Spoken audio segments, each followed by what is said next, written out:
因緣紛爭係國之宿命，更係人之宿命。貧僧從吐蕃遠道路過於此，捉嘅亦唔係宋人，與你何干？喺我哋嘅地方，凡係有人唔講江湖道義，都關我事。封此子非我族類，其親生父母死於宋人之手。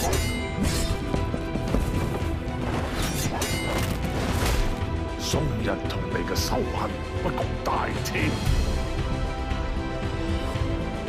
今日緣分到此，必須有人一死。宋人如此對你，你真係一啲都唔恨。我恨嘅係嗰啲挑起無謂紛爭之輩。估唔到一個契丹人要用大利嘅斷劍嚟守護千瘡百孔嘅太素，再唔以契丹人為恥，亦唔以宋人為榮。我守護嘅唔止係呢片土地，仲有天下人嘅正道。